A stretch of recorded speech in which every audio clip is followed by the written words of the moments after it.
ಇಷ್ಟು ಚಿಕ್ಕದಾಗಿ ಡಿಫ್ರೆಂಟಾಗಿ ಕಾಣಿಸ್ತಾ ಇರೋ ಈ ಕಾರ್ ಹೆಸರು Volkswagen Beetal alias Volkswagen type 1. ಈ ಕಾರ್ನ ಈ ಎಲ್ಲ ಹೆಸರಿಂದ ಕೂಡ ಕರೀತಾರೆ. ಫ್ರಮ್ 1938 to 2019 ಈ ಕಾರ್ ಫೇಮಸ್ ಆಗಿದ್ದ ರೀಸನ್ನು ಇದ್ರ ವಿಚಿತ್ರವಾದ ಸ್ಟೈಲಿಂದ. ಒಂದು ಪೀಪಲ್ಸ್ ಕಾರ್ ಜರ್ಮನಿಗೆ ಬೇಕು ಅಂತ ಫಸ್ಟ್ ಐಡಿಯಾ ಬಂದಿದ್ದು ಇವ್ರಿಗೆ. ಇದನ್ನು ಡಿಸೈನ್ ಮಾಡಿದ್ದು ಇವರು, ಎಸ್, ಪಾರ್ಷ್ ಕಂಪನಿ ಫೌಂಡರ್. ಇದರಲ್ಲಿ 3 ಡೋರ್ ಹ್ಯಾಚ್ ಬ್ಯಾಕ್ ಮತ್ತು 2 ಡೋರ್ ಕ್ಯಾಬ್ರಿಯೋಲೆಟ್ ಅಂತ 2 ವೇರಿಯಂಟ್ಸ್ ಇತ್ತು with front wheel drive. Petrol diesel 2 ಆಪ್ಷನ್ನಲ್ಲಿ ಬರ್ತಾ ಇದ್ದಿದ್ದು ಕಾರಲ್ಲಿ ಇಷ್ಟು ಇಂಜಿನ್ ಆಪ್ಷನ್ಸ್ ಇತ್ತು. ಇಷ್ಟೆಲ್ಲ ಇಂಜಿನ್ ಆಪ್ಷನ್ಸ್ ಇರೋ ಕಾರಲ್ಲಿ ಇಷ್ಟು ಟ್ರಾನ್ಸ್ಮಿಷನ್ಸ್ ಕೂಡ ಇತ್ತು. ಇಷ್ಟುದ್ದ, ಇಷ್ಟಗಲ, ಇಷ್ಟು ಹೈಟ್ ಕೂಡ ಇತ್ತು. ಆ್ಯಂಡ್ ನಾಟ್ ಟು ಫರ್ಗೆಟ್ ಇಷ್ಟು ವೆಯ್ಟ್ ಕೂಡ ಇತ್ತು. ಕನ್ವರ್ಟಿಬಲ್ ಮತ್ತು ಕೂಪ್ ವರ್ಷನಲ್ಲಿ ಬರ್ತಾ ಇದ್ದಿದ್ದು ಕಾರು ನಮ್ಮ ದೇಶದವ್ರಿಗೆ ಒಂದು ಸೂಪರ್ ಕಾರು ಫೀಲಿಂಗ್ ಕೊಡೋಕ್ಕೆ ಸ್ಟಾರ್ಟ್ ಮಾಡ್ತು.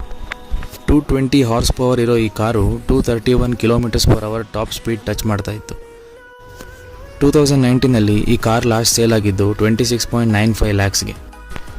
2021ನಲ್ಲಿ ಈ ಕಾರ್ ನಮ್ಮ ದೇಶ ಬಿಟ್ಟು ಒಫಿಷಿಯಲ್ ಆಗಿ ಹೋಗುತ್ತೆ. ಯಾಕಂದರೆ ತುಂಬ ಜನಕ್ಕೆ ಈ ಸೆಗ್ಮೆಂಟ್ ಅರ್ಥನೇ ಆಗಲಿಲ್ಲ. ಅರ್ಥ ಆದ್ರೂ ಇಷ್ಟು ದುಡ್ಡು ಕೊಟ್ಟಿದ್ದನ್ನು ಯಾಕೆ ತೊಗೊಬೇಕು ಅನ್ನೋ ಮೈಂಡ್ಸೆಟ್. ಇದೇ ಕಾರ್ ಜೊತೆ ಇನ್ನೊಂದು ಲೆಜೆಂಡ್ ಕೂಡ ನಮ್ಮ ದೇಶ ಬಿಟ್ಟು ಹೋಗುತ್ತೆ, ಜೆಟಾ.